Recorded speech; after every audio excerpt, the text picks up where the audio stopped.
All right. Hello and welcome to MCUnhinged. That's how I'm saying it this time. That A works. podcast where we will briefly discuss and talk about the connections between all of the Marvel movies and properties that have come out since the original Iron Man. All is in very strong air quotes or with an asterisk next to it that says not actually all. Yeah, not actually all of them. Yeah. A lot of them. But Marvel Studios Productions.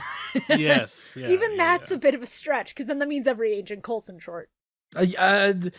Marvel Studios Productions with a length of at least 20 minutes. Marvel Studios theatrical releases. But then that leaves out the shows from Disney Plus. And also Netflix. The fucking anything longer than an hour and a half. We pick and choose. No, because then that includes Agents of S.H.I.E.L.D. and Agent Carter. Whatever we want to talk about. All the MCU stuff that we like. How about that? And some that we don't, because we have to talk about some of those movies. You know who you are, Thor 2. Yeah. So, those voices you're hearing are one Shibuya Gato and Shawn AFK. I don't like saying the AFK part. What's up? Ew. And we're going to be covering all this stuff in order, as much as it pains me to do. Because that's just how it works. And we'll see how it works as we go through. But we don't cheat. We don't jump around. I mean, I'll jump around in my personal time, but like podcast-wise, we are going in order. So you want the good shit, you gotta sit your ass down and do what we did back in 2009 and sit through every fucking movie. The rest of Phase 1 is going to be fun.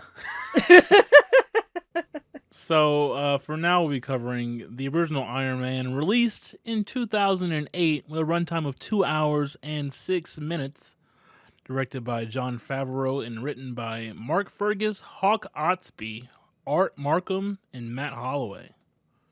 It's got a budget of $140 million with a box office of $585,366,247 worldwide, and that's like a 54-45% split between domestic and international. It's got a 94 critics and 91 audience score on Rotten Tomatoes, 7.9 on IMDb, and Google, who I don't really care for, has an 87%. Those are all the big stats there. Fuck yeah, I love numbers. Numbers are cool. This movie, a little bit of fun history that some people that have gotten onto the MCU later on might not actually know. This movie and the next couple were distributed by Paramount because Disney was not yet involved. Disney had not yet bought out Marvel. Plus, there was no overarching plan for the MCU. They just sort of said, hey, let's make an Iron Man movie. We have the rights to Iron Man, the character. Let's fucking do it. And then they did. And it was successful. It was one of the, I think when they started Marvel Studios and started doing this stuff, they only had 5 properties they could use, and Iron Man was one of them, along with Shang-Chi. So that's a little nuts. It's a little nutty. Kind of insane to think about. Took them a little bit to get around to Shang-Chi. Yeah, gonna be a minute. Gotta wade through the waters for that one. But let me ask you a question. Are you both of you caught up with the MCU? Are you? Give or take a couple of Phase 4 movies, yes. I'm pretty sure. I don't think there's anything I've missed. I know I've purposely missed Eternals because I really don't care. And I just have not seen Shang-Chi yet. But otherwise, yes. I just got caught up. What time is it? A couple hours ago. Actually, no, right. Because I haven't seen the last episode of Moon Knight. I'm watching that after we record this. Yes. Yeah, I got caught up at about, I want to say about 9 a.m. this morning. Nice. As we're recording this, the finale of Moon Knight has released, and audience showings of Multiverse of Madness start tomorrow. I'm very hyped for Saturday when I get to go see it. And just as a personal note, the first Marvel movie I saw in theaters was Iron Man 3. I started with Iron Man 1. I was in middle school and my parents just took me to this one. Yeah, I saw this one in theaters, and then I missed probably the next couple. But I remember seeing this one because I vividly remember the movie, the credits starting, and an usher coming into the room and going, "Hey, just so you guys know, there's going to be something after the credits, so you guys should sit down and stick around for a little bit." I don't remember if anybody did that in my theater. Man. Yeah, it's pretty quiet. Quiet. It's pretty wild. Wow, I almost said quild, and then I went to quiet, and then I finally got back around to wild, which is what I intended. It was pretty wild to think about that kind of like that idea that somebody had to tell you to stick around, because I feel like even on movies that don't have post-credit scenes, audience have been trained to continue to just sit there and wait. Yep. Which is kind of a cool thing, I think, just because I think it's nice to sit around and watch the credits. People put a lot of work into these things. It's also nice to just decompress after a good movie during the credits and like talk with people you might have gone to see it with and just sort of go back through everything you just witnessed. Yeah. Seeing movies with people. That's the dream. Oh, Tyler. But let's start talking about the movie. I mean, as if we weren't already. But any notes you guys have you want to bring up? I have a couple here as well. I've really only got a couple, but they're not super early on in the film, so like if we're doing beat by beat, it'll be a bit for mine. I do have a note that is kind of overall, which is just I watched this in the IMAX version that is available on Disney Plus, because they recently went through and put a bunch of these movies, the IMAX aspect ratios up on Disney Plus. And that was really cool because I'd never seen it like that before. A lot of the action sequences were it was very cool to see them with that taller aspect ratio. I took a bunch of notes. And they're kind of in order because I watched this over the course of like 3 days in a closet. Okay. Okay. Interesting choice. Okay. Were you tied up in the closet? Was this to get in character and like feel the vibes of Tony Stark in a fucking cave? Yeah. Going to work always feels like I'm being held hostage. You know what? Valid. Fair enough. Okay, so I guess we'll start at the beginning here. I really like the opening that's like in media res and stuff. Oh yeah. Where it's like he's in the van, because it really shows you what kind of person Tony is. He's not like your other superheroes. He fucks. He literally fucks. He does. In this movie. Yeah. And he's like hateable, but I can't hate him. He's the charismatic asshole. Yeah. It's so crazy to think about, though, how this movie opens. Like, and then to think like, tomorrow I'm going to go see a movie where they're jumping between universes. Like, but it started in the back of a Humvee, you know, like yep. it's wild. I like when the gun starts shooting at the Humvee. And first off, soldiers are trained never to get out of the, don't stop moving when that kind of thing happens. Mm-hmm. But I like when the guy's like, Jimmy, stay with Tony. Yeah, he instead tells Tony, stay here, and then immediately dies.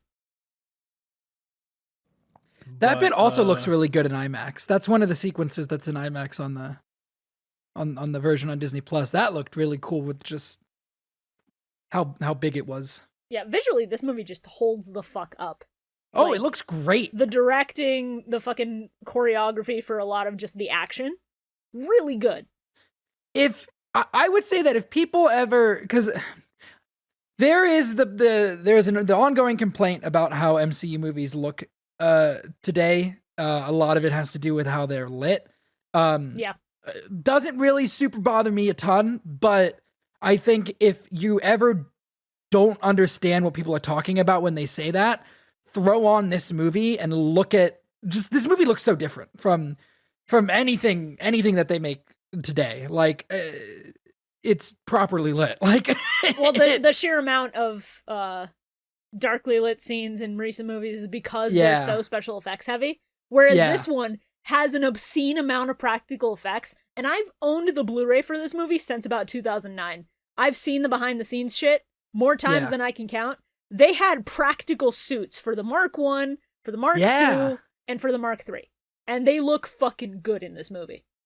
Yeah, and then Robert Downey Jr. became a really big name again. And he was like, I'm not fucking doing that anymore, which, more power to you. I get it. I wouldn't either. Yeah. Yeah. After the big, almost gets blown up by his own gear, shrapnel in the chest, all that stuff. We cut back, and it's like they do like a highlight reel of Tony's life. And I will say that cover of fucking Tony on the Ford magazine, I hate it. I hate how he looks in that. It's like the baby face. I think that's what it is. Well, yeah, because they took real photos from this man's fucking childhood and threw them on a template. I hate him without the beard, I think, is what it is. That's you didn't fair. like it the goatee's iconic, later on? So. Yeah. What's one of those covers has Obadiah in the background in the most evil pose you can imagine? Yeah, I wonder who the villain of the movie And I will say about Obadiah, it wasn't until maybe 2 months ago that I realized that Jeff Bridges plays him. Yeah. He's really good. Because I'm used to... You're used to Big Lebowski, Jeff Bridges. Yeah. No, that's not the movie I would say. I'm used to Tron Legacy. Yeah! Tron Legacy That's my Jeff Bridges. Chat. But yeah, no, long hairstyle Jeff Bridges is what I think most moviegoers are used to. So to see him fucking bald with the giant beard is unsettling. And I think that works considering the character is meant to be just this fucking really grounded, horrifying piece of shit. Yeah, I think Jeff Bridges kills it in this movie. I think that role given to anybody else would be so much worse. The character's fine. He's a fine villain. He's not fucking Malekith from Thor: The Dark World or Kaecilius or whatever his name is from Doctor Strange. He's just a dude, but he's just a dude with power and an ego. And that's horrifying given how much power he has access to. And the way that Jeff Bridges plays that, I think, is in a different person's hands, I don't know that this character would work. I think with Jeff Bridges, it works completely. Now, how do you feel about Terrence Howard's Rhodey? I liked him a lot this time through. I've gone back and forth on Terrence Howard's Rhodey, but I like his Rhodey. I can't wait until the 2028 remake though, where they replace Terrence Howard with Don Cheadle using that Mandalorian face replacing tech. It's gonna be the 4K UHD really good. release on physical, where they Star Wars it and they CG Don Cheadle in all of Terrence Howard's scenes. Yeah, I really like what Don Cheadle has done with the role since this, but I enjoyed Terrence Howard's performance. I would have been interested to see how that would have gone, but I'm not broken up about it. Yeah, it's an interesting take, and given how used to Don Cheadle's Rhodey I am now, so many years down the line, going back was kind of eye-opening, because, you wouldn't expect this Rhodey to do what the character would later on, but it works for what it is. He feels... obviously he's the same character, but he feels a little different. He feels like he's fed up with Tony 100% of the time. All of the time. But yeah, I agree, and I feel like when Don Cheadle's Rhodey feels fed up with Tony, there's a bit of sass to it, and it's kind of playful in a little bit. It's the amicable exasperation where you can tell they've been long-term friends, and it's like, man, you're really gonna do this again? God. And then he rolls his eyes and he moves on. Yeah. Terrence Howard seems like sometimes he actually does not like being around Tony Stark. But that's fair. But I do think that that's not the entirety of this movie. I do think that there are scenes where Rhodey feels in character, but there are also, in character for what we know later on, but there are also scenes where it does feel like he legitimately does not want to be around this man. Yeah. I have a note here that just points out that Tony in the casino has his haircut just gives me big season 1 Michael Scott vibes. That's because it's slicked back and greased up, my guy. Yeah, season 1 right, Michael Scott is just kind of dirty. Yeah. That's all it is. Very true. And then we meet Christine Everhart, which is a character that shows up. She has multiple cameos. I'm surprised every time she's around. Wait, does she? Yeah, she shows up again. Christy Does never she heard show up Vanity Fair. Does she show up outside of Iron Man movies? Yes. Wow. I'm surprised about remember that. where she shows up outside of Iron Man movies. She does. I know She's her one in, cameo in Iron Man 2. She shows up in an Ant-Man thing. What? Holy Really? shit! Because she's working for the news station at that point. Oh shit! Wait, does she show up in like and those shorts they do? The like WIHIH like Yeah, she's what are one of those. Oh, okay. And as much as I hate talking about it, she shows up in What If? Isn't Episode 4 of isn't- Doctor Strange. Is it the same voice actress? Yeah. It's Okay, the same still voice? the same lady. Yeah. Okay. Good for her. Yeah. Oh, there's another. Okay, this is sorry. We'll talk about it when we get to it. There's another character from this movie that shows up like a decade later.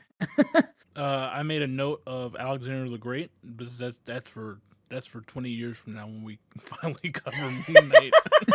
Oh shit! You're right. The Lord, yeah. it's all connected. Yeah. Well, I mean, even before this, we get the 10 Rings thing. Yeah, they tease the Like- 10 Rings really heavily in this movie. Yeah, which we'll see how the 10 Ring story. We'll see how But the even, like- initial 10 Ring storyline pans out across the Iron Man trilogy, and then we'll see how the new one is starting to play out much, much later. Yeah. And so, eventually we meet Raza, the leader of this sect of Ten Rings, who in the comics is like a interdimensional, like What? alien guy. Excuse me? Wait, hang on a second. He is not a Middle Eastern man. He's like an alien. Yeah. Things I never knew about. Fucking that. And he has a scar on his face, which is what they allude to when Raza in the movie gets a scar on his face. But it's just like they really changed him for this. Not that I'm not gonna cry over it. I didn't know this until I was doing research for the movie. Yeah. But Yeah, then I had no idea about that. That's crazy. we get the iconic shot of Tony. Right, he's fucking pounding away at the metal.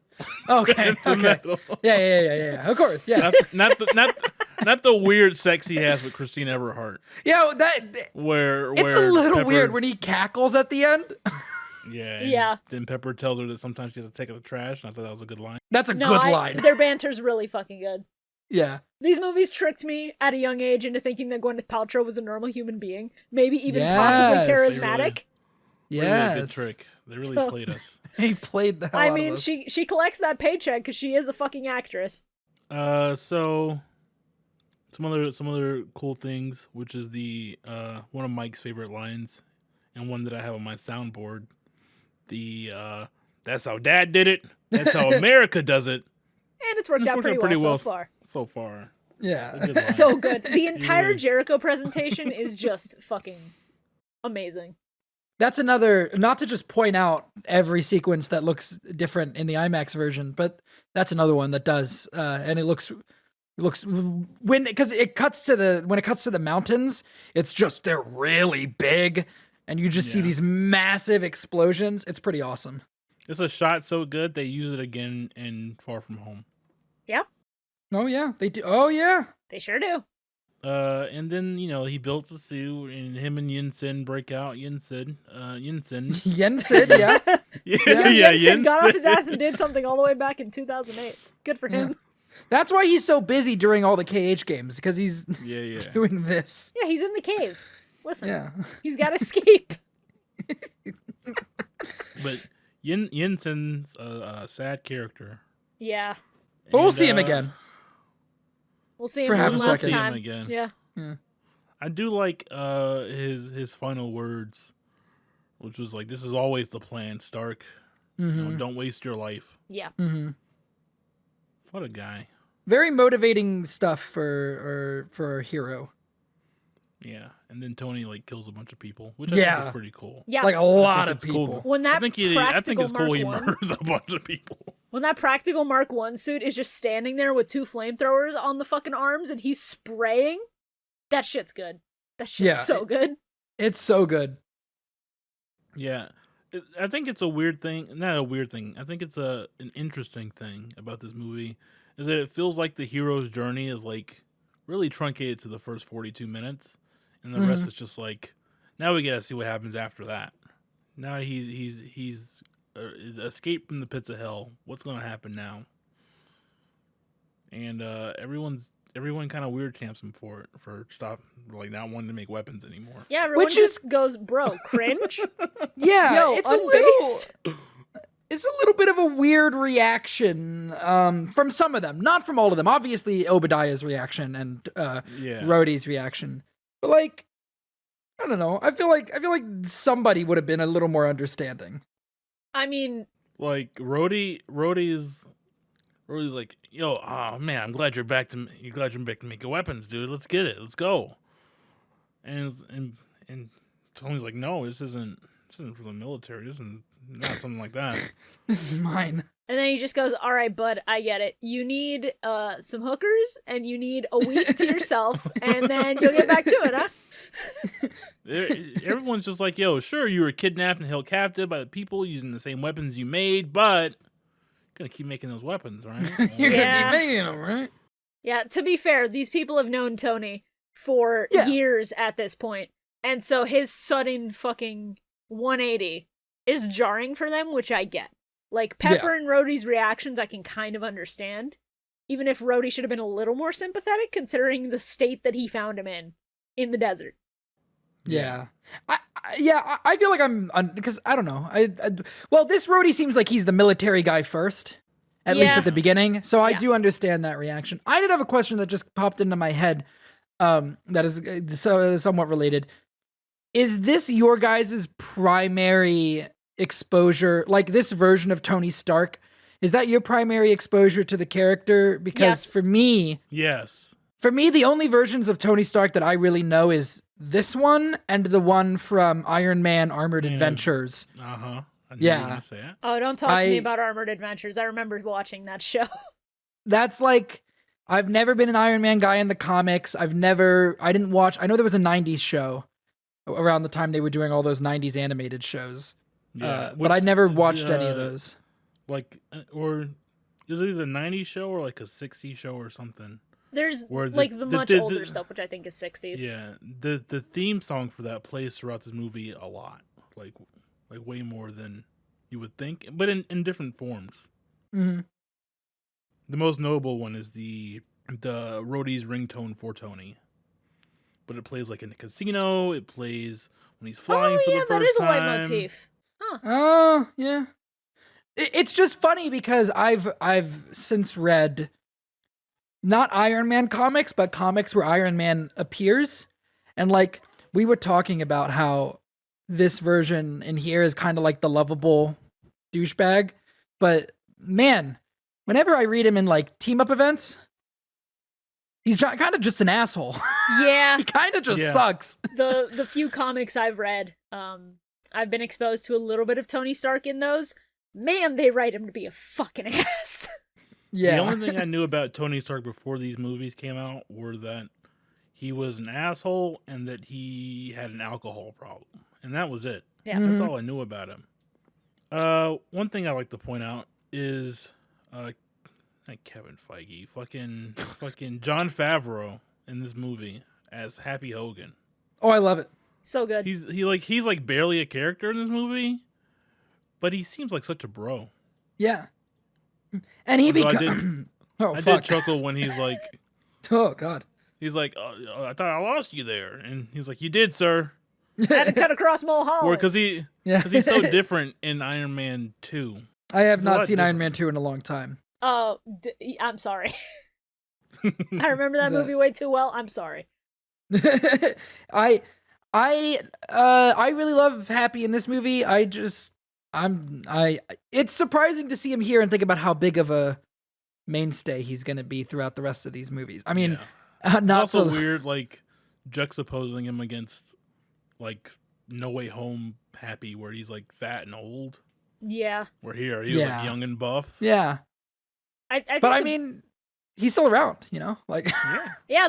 Who knew the cameo that Jon Favreau just threw in for himself would end up being this long lasting, I mean, I guess like I feel like of the like major characters, he's got to be one of the longer lasting, at least. Because like my point being that Nick Fury is like a cameo in this, and Happy's kind of a cameo in this, but he's around. He's at least like in the background doing stuff for most of it. Even if he doesn't have a ton of lines, he's not a tease. He's physically in more than like one shot. Yeah, and so I feel like he's probably like the longest running of significant characters. He's up there, but yeah. As far as like movie count, obviously he's not. No, yeah, in there, but as in terms of longevity, absolutely. Yeah, how many years it's been? Who the fuck ever could have thought that like his driver would end up being a major player in later films? Can you imagine going back in 2008 and going, his driver is going to outlive him? And he's going to continue to be in the movie. Not just he's going to outlive him. Blank with that one. Thanks, Shawn. Sorry, I didn't call out my shot before I took it. Sorry. Yeah, you gotta warn a bitch. I should have. You're right. But not because if you had told me his driver's going to outlive him, I would have been like, yeah, of course, he's a superhero. That's going to happen. But continue to be relevant beyond that point. I would have been like, no fucking way. Once Tony's gone, the driver's not going to be relevant anymore. And I would have been wrong. Yeah. I don't really have anything else to add on that point. Just fucking... No, yeah. I was going to... I'll do it. I got you. You ready? Okay.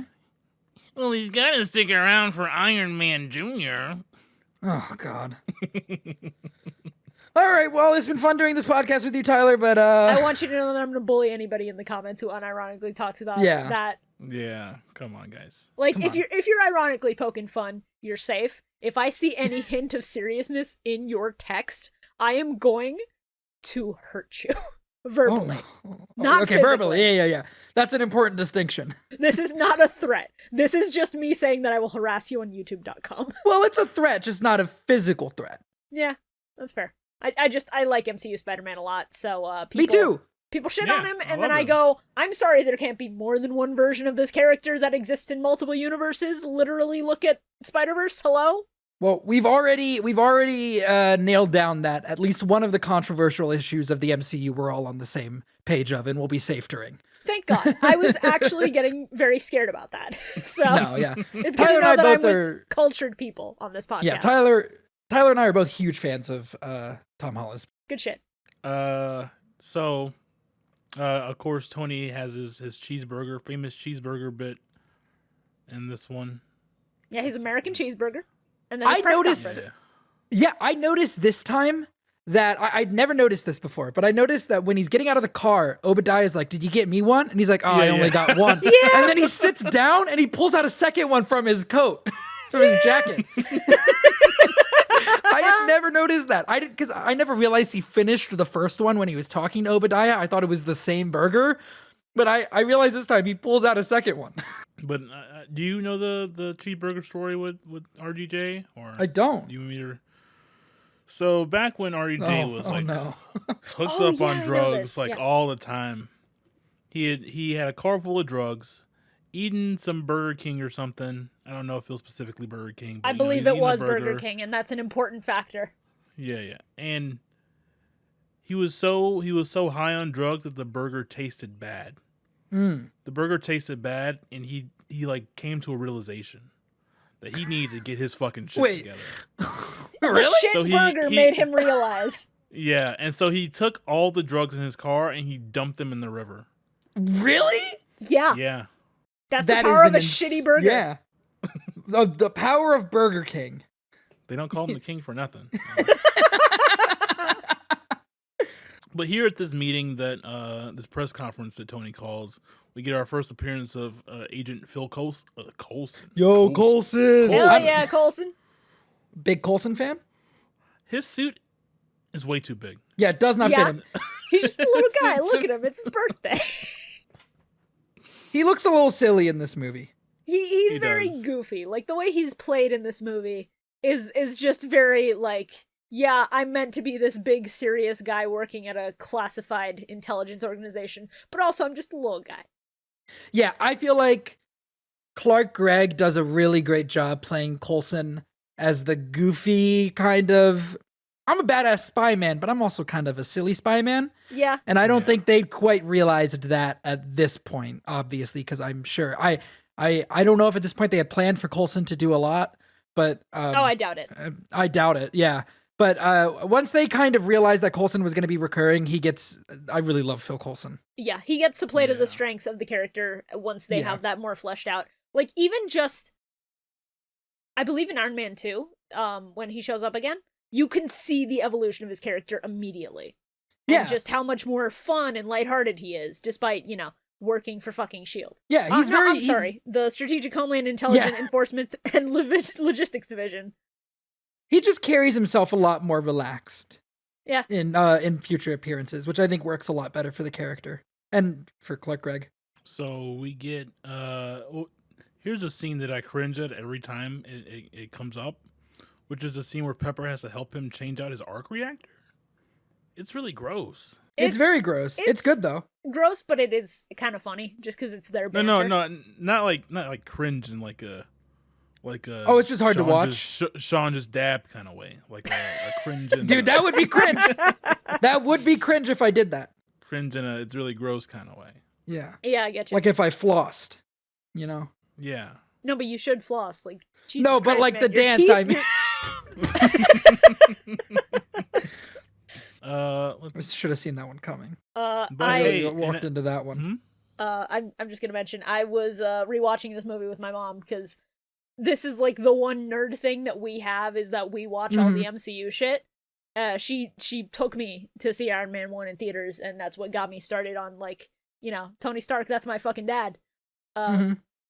And as we were rewatching, and Pepper takes the old arc reactor and just, like, decides to package it up and be sentimental the way Tony wouldn't, she went, "Oh, that's really sad now." And then I just looked at her and I went, "Thanks," as if there's not enough salt in that wound.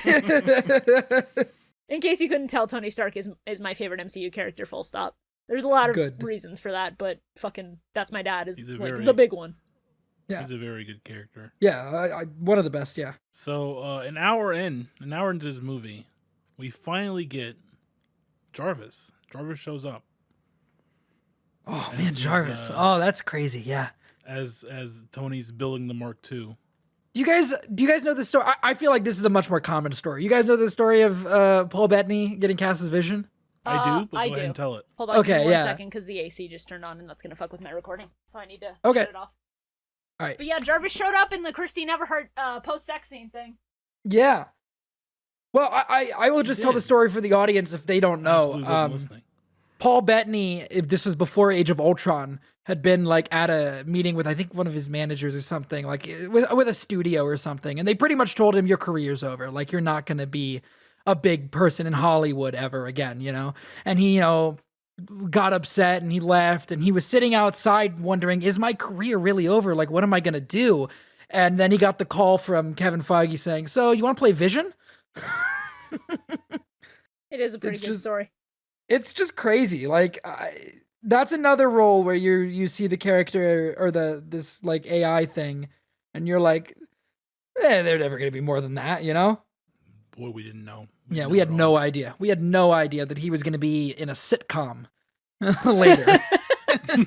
Hey, who knew this AI would eventually make me fucking openly weep? Yeah, multiple times. Yeah.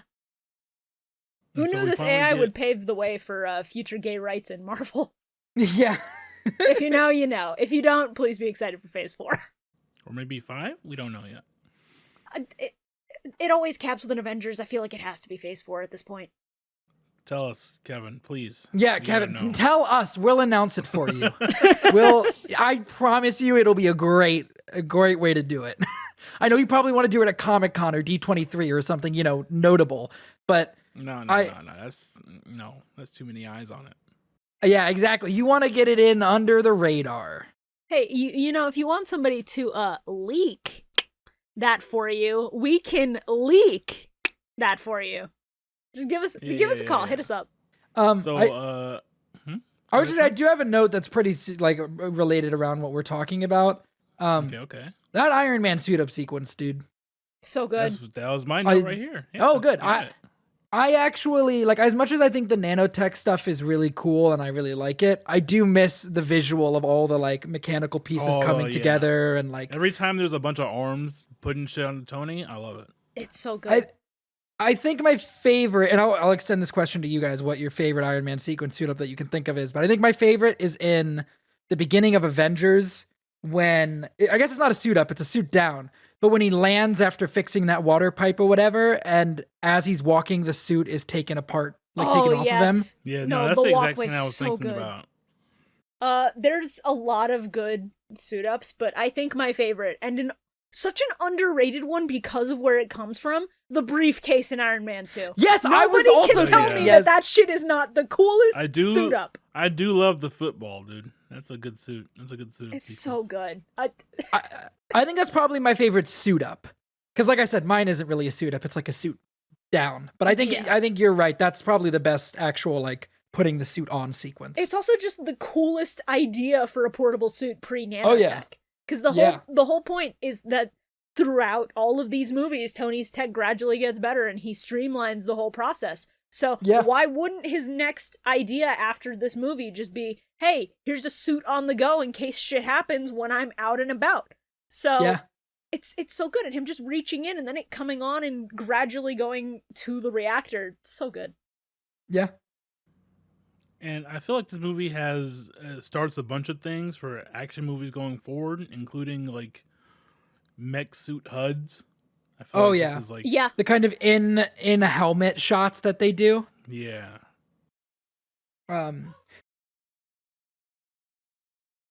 would say there's also a specific action thing that happens that I really like. That I have to assume that Favreau also likes because he does this again in The Mandalorian. But there's a sequence where he's fighting those people and they've got like guns to a bunch of hostages, and he just ping, ping, ping, ping, ping, and then little tiny bullets all shoot out and take them all out. And the Mandalorian has a similar weapon that he uses that's on his wrist or whatever. So I think Jon Favreau just really enjoys the kind of really tiny weapons that just shoot out and then kill everybody. Oh, it's so good. The entire sequence of him just flying into Golmira and fucking wreaking havoc are so good. Yeah. Because this is the shit you've been waiting for. Because he didn't say shit for like 4 minutes. Or he throughout the whole 4 minute sequence. You just see the only thing he says building. Is, he's all yours. Yeah. Like, even just from that moment where he's in the workshop finalizing, like, the gauntlet and just screwing it in and watching this fucking news broadcast, you can tell that he is about to snap. And the fact that he snaps in the way that he does is so good. Like, the tank buster in his fucking wrist. Iconic. Such a good shot. And when he's actually finalizing the gauntlet, you can see the energy from the arc reactor go from the little tubes to the hand. It's pretty cool. Yeah. Pretty neat. But there is a Stan Lee cameo before this. Oh, yes. And one, I miss him. Yeah. Two, people think this cameo is of Hugh Hefner, but I think it's just the joke is that he's joke. The joke. No, people will say it's Hugh Hefner. People really need to get glasses then. Like, I get it, I was there, but I'm telling you, once you can see, you will use your eyes and see that it is Stan Lee in that shot. Yeah. No, people will say that Stan Lee is playing Hugh Hefner, but he's not. No, he's not. No, that's no. The credits just say Stan Lee as himself. Yeah. All right. People on the internet. It's just a funny nod because he's in the stupid robe surrounded by a bunch of hot girls. That's all it has to be. No, there's always a deeper meaning. It's always he's Mephisto. He's Mephisto. That was the first appearance. No, I'm sorry. He's one of the Watchers. Oh, you're right. Get it right? That's not canon. Fuck. I'm sorry, you've been outplayed. Yeah. It's okay. He's a lot of things. It's fine. We get some shots of Obadiah talking to Raza and getting the Mark I, and supposed to be this big, like, oh, he's evil. Did you know? Yeah. Yes. Oh, what a surprise. Gee, I wonder if crazy. I wonder if the magazine cover of him staring down at the world wasn't a clear indication that this is our fucking big bad. Such a good shot, though. What that magazine cover. It's so very good. clear, but it looks really good. You know, we had a sequence of Tony against the Jets. Pretty cool. It's me. I'm in the suit. Big fan of the it looks like a man, and then the guy just going, shake it off right now. Get it off. Get him off of your ass. And then we get Pepper catching him as the Iron Man. Yeah, this is not the worst thing you've caught me doing. Yeah. The fucking be gentle, this is my first time gets me every time. It's really good. Bit of a tight fit. Sir, if you would stop. But I do love his dialogue in this scene where Pepper's like against it, obviously, because he's in danger. Mm-hmm. But he's just like, there's the next mission and nothing else. You stand by my side all these years while I reap the benefits of destruction, and now that I'm trying to protect the people that I put in harm's way, you're going to walk out? I shouldn't be alive unless it's for a reason. I'm not crazy, Pepper. I just finally know what I have to do. That entire scene is really good.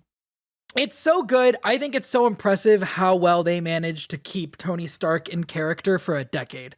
Yeah. Like that right there describes his entire character arc, and he does things that would seem like this is the opposite of what you were doing before, but it's always driven by that same core the core underlying philosophy. motivation is making up for the sins of his past.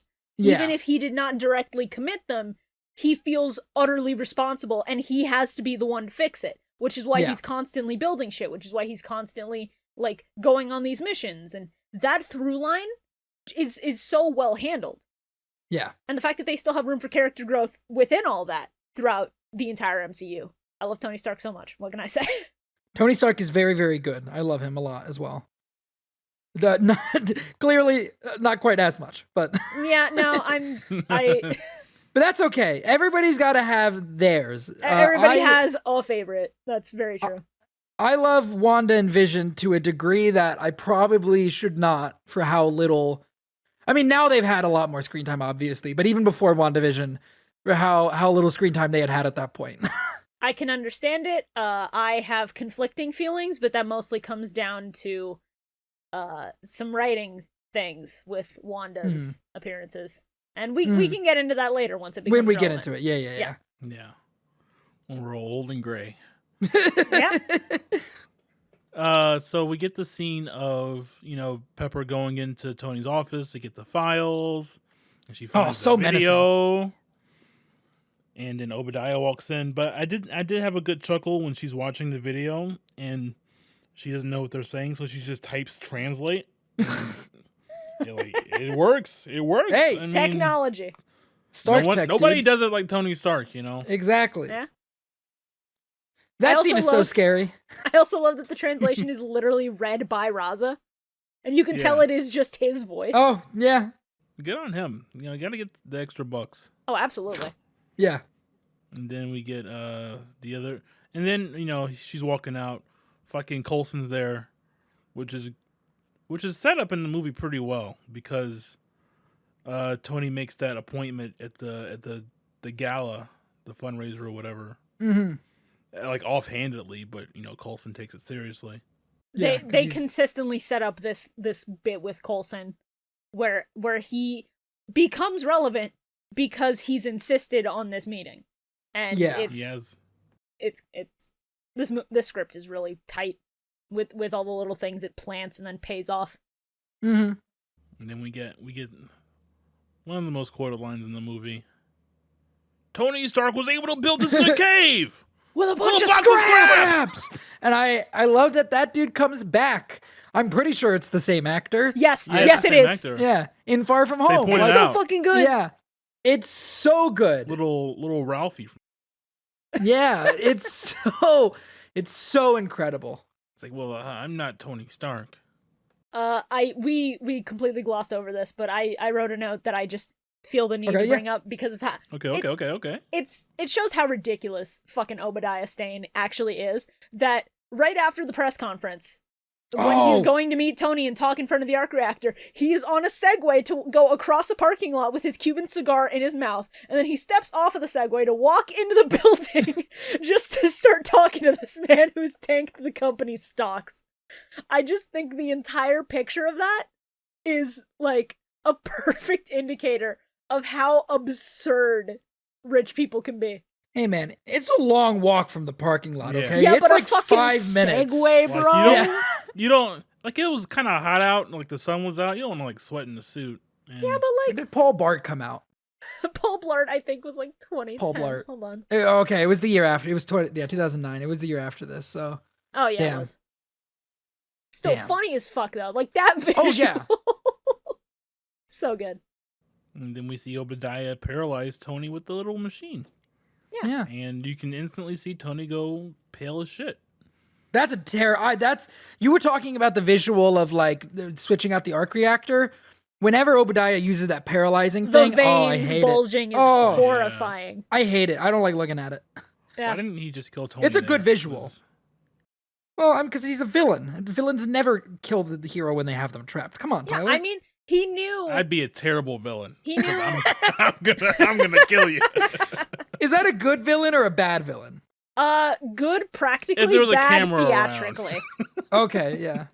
But yeah, he didn't feel the need to kill him because he knew that the shrapnel would hit his heart in a matter of minutes, and he didn't know about the backup. He didn't know that Pepper was going to be a sentimental bitch, and good for her. You should have known. I mean, does he know that he has another suit at this point, or that he only built the first? Far as I'm aware, he has to never know- learns about the Mark II.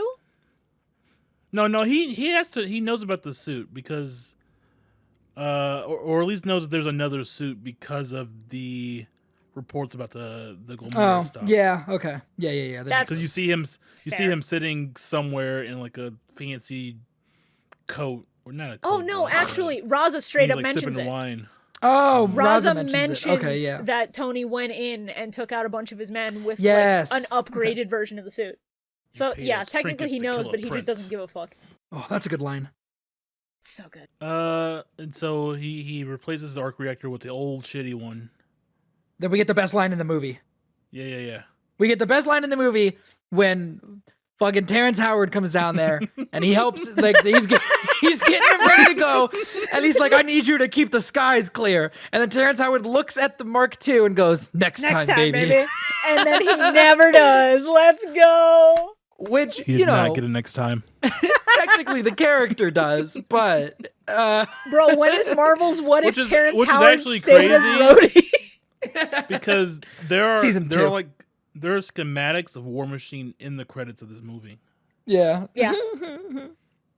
With the minigun and everything. And at this point, I don't have any notes until the post-credit scene. So Yeah, the fight is a fight. It's they. I think it's pretty decent.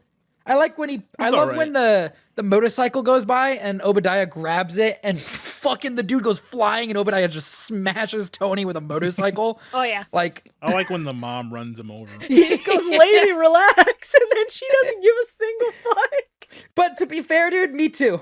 I'm running him over in that scenario. I do wonder about that because there's a shot in that fight where there are people in a bus looking at them, but then Tony gets thrown into that bus and it blows up, and I wonder if they got out. I don't think they're gonna address it ever. But no, probably no not. one would ever address it. I hope is all I have to say on that. Yeah. I can't wait till fucking Armor Wars. When I'm like, remember that bus full of people? Yeah. I was on that bus. I was on that bus. I do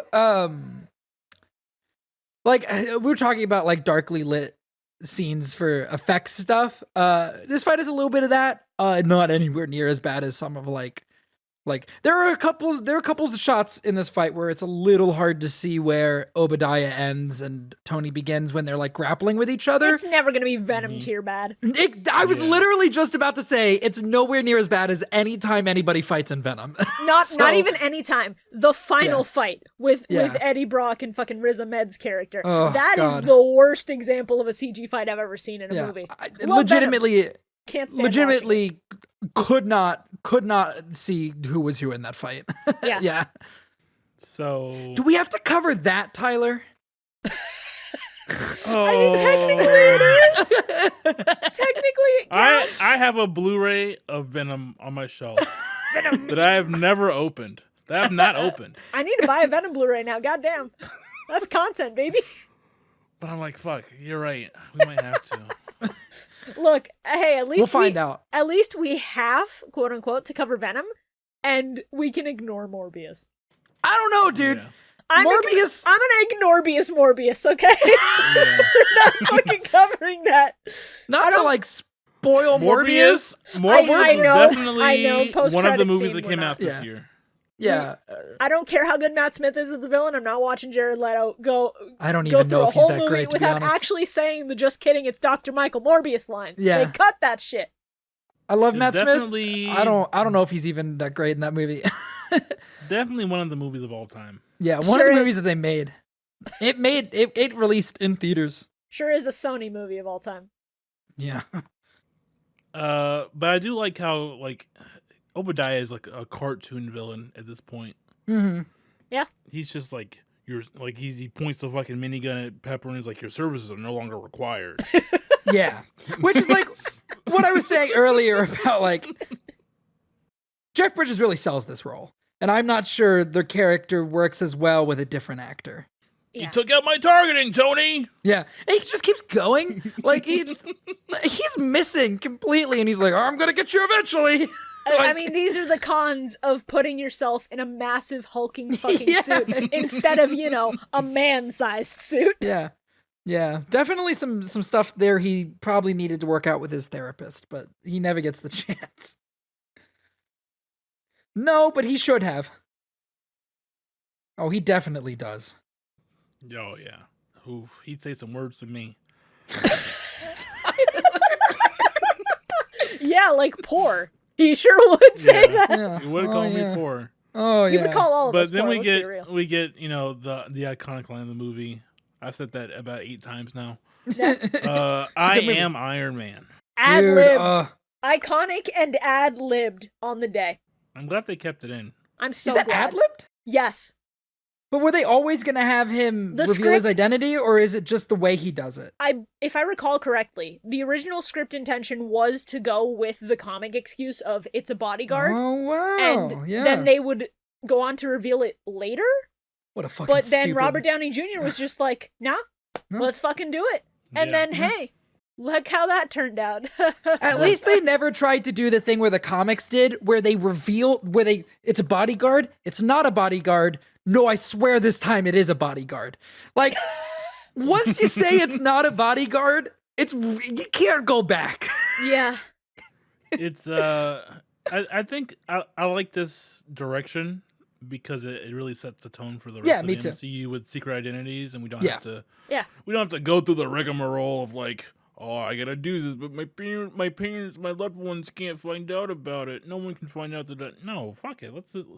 You're a does. superhero now, and It- there are only a few people who keep their identity secret.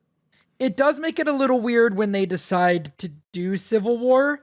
And while I do like, I really love the movie Civil War, it kind of doesn't work quite as well on a couple levels just because the secret identities don't exist anymore. That's Like it understandable. Yeah, it kind of messes with it just a little bit. But I still think the direction they went in with Civil War it's the is Super Wars. it is kind of a super war. Superhero Tyson chose. yeah.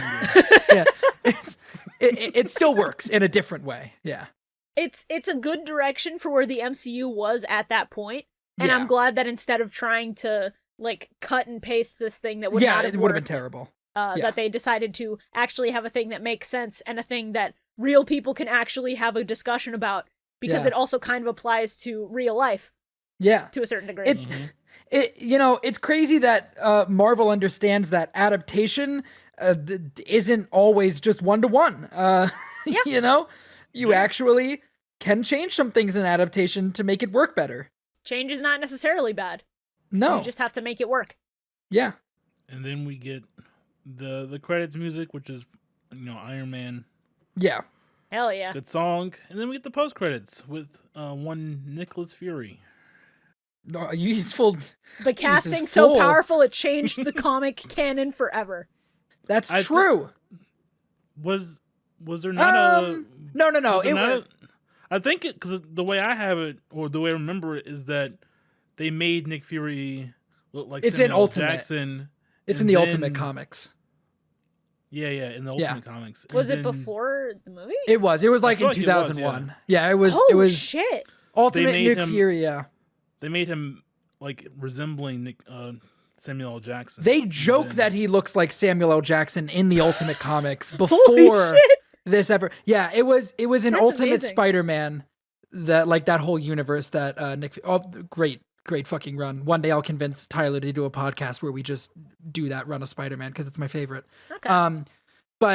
Yes, but I do think that this is a big reason. Yeah, sure, dude. I think this is a big reason as to why. Because I think in like the main continuity in the comics now, Nick Fury is black, and I think this is a big reason why is because like the public consciousness is now MCU Nick Fury is this, so comic Nick Fury should also be this. Yeah, the movie helped. No one likes other Nick Fury anyways. Yeah, nobody cares about him. Yeah, I just knew that he used to be white because I had a Spider-Man Friend or Foe on the PS2 back in the day. Oh yeah, and that Nick Fury is Ultimate Alliance, who was white man buzzcut. Yeah. The ultimate gaslighter. At least this Nick Fury lies for reasons that are mostly good. I mean, he's part of an intelligence agency, so lying is bound to be part of the gig at some point. And his logic is fair in a lot of cases where he does have to fib. But that's kind of it for Iron Man. Yeah. Yeah, with that post-credit scene, I mean, we talked about this before we started recording, but I did want to get this on the podcast for anybody that does not know this.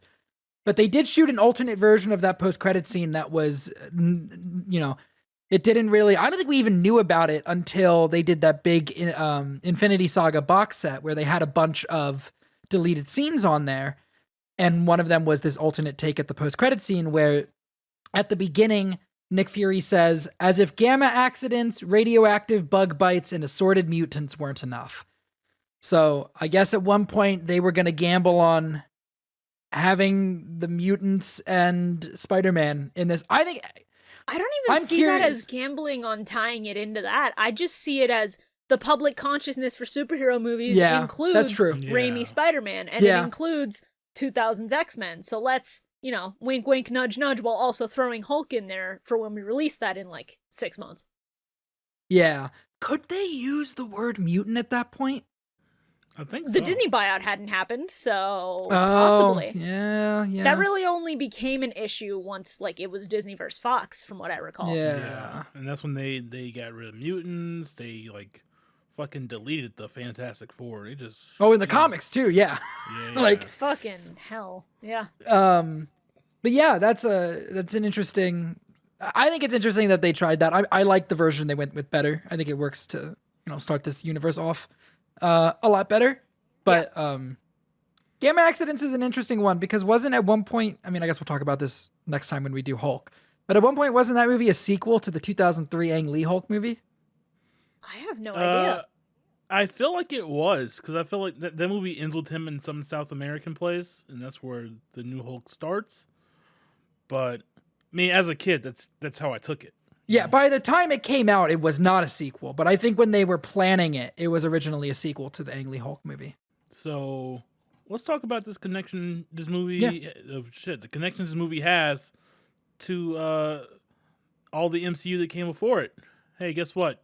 This is the first one. So for the segment of this podcast right now, there's none. There's not one. This is the progenitor. Tony Stark and Happy Hogan and Pepper Potts and Don Cheadle's and well, Colonel not Don Rhodes. Cheadle. Terrence Howard. Yeah. Yeah. Those bitches are in the rest of the MCU, so that's about as much as you get.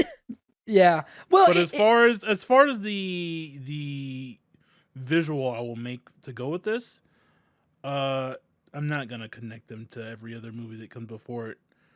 But once we start getting further in, it'll all come back. Yeah. We'll see. It'll be nice and pretty. Yeah. And we'll get, we get the introduction of the 10 rings, which are going to be prominent throughout the Iron Man trilogy. And then it seems like they're going to be a big part of the MCU in the current day. Cause I think they're doing a show.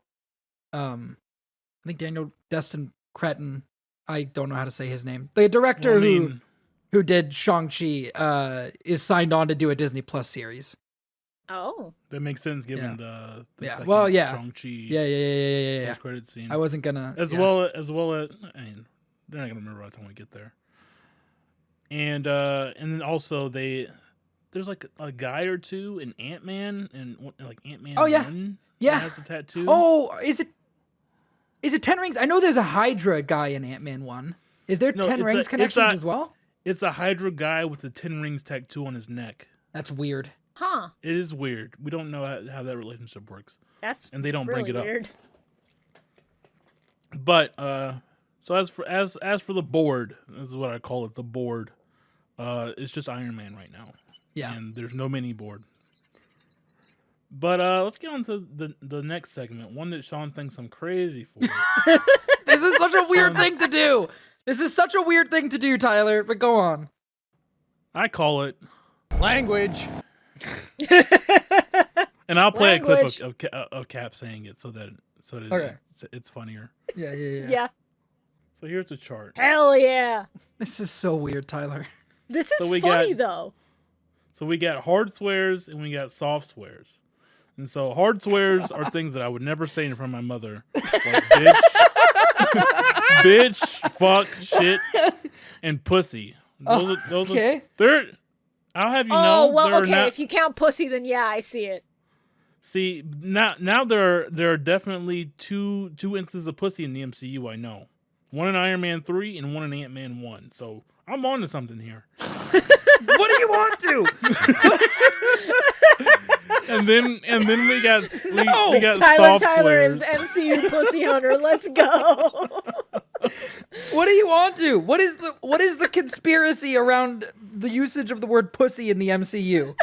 It's all connected, Shawn. Wait to find out. Goddamn. You gotta wait 30 episodes. We have soft swears like hell, damn, and ass, and every permutation of those words. So in this movie, Iron Man 1, we have 4 uses of soft swears. We have at 18 minutes and 5 seconds. What the Tony fuck? says. I'm glad you have timestamps because I don't remember any of this shit. Tony says to Yin-Sid, "What the hell did you do to me?" Oh, fair. All right. Okay, and then at 1 hour, 16 minutes, and 56 seconds, Abu, the guy who he throws to the Glomerians, yeah, he says, "What the hell is this?" All right. And then 3 minutes later, at about 1 hour, 19 minutes, and 24 seconds, a military guy says, "What the hell was that?" True, yeah, and they're like, all right, wasn't Navy, wasn't Marines, all that shit. Yeah. And then at 1 hour and 20 minutes and 31 seconds, Shawn. Yeah, Rhodey says, "What in the hell is that noise?" As he's talking to Tony on the phone. Right? And then 1 hour and 24 minutes and 17 seconds. The first hard swear. Rhodey says, "Oh my God, you crazy son of a bitch." And that's it. That's Iron Man 1. Yeah. So I looked at IMDb really quick at the parents guide. It says there are 2 uses of the word bitch. There are 2? Did they cite their fucking sources on that, Shawn? Yeah. No, they don't, but they said there's 2 uses. And All right, 124 people found this mild, apparently. Wow. All right, so Not the blatant guess what? fucking. Cool. As you're watching this, I'm going to rewatch Iron Man again. I'm going to rewatch it again, and I'm going to find that second bitch. I mean, it's And when I Christine do- Everhart from Vanity Fair. Let's go. You found her. And It when wasn't hard. when I do, you're gonna the graphic will be up to date. But if I don't find it, I'm keeping it at 1. I don't care what IMDb says. But lastly, let's talk about where you rank this movie in our personal rankings. We each have one. So we decided not to tell each other the rankings until we talk about it here. Yeah. And so, Shawn, where do you rank Iron Man 1? And we're starting with a fresh ranking right now, right? Yeah. This Not is a our fresh pre-existing ranking. one. No pre-existing. This is off the cuff as we go. Where do you rank Iron Man 1? You know what, Tyler? I'm going to have to put this a controversial placing, I know, but I think it's going to be number 1 for me right now. Bold. Ooh, okay. I wouldn't have gone there, but Bold you do and you. brash. What about you, Shibuya?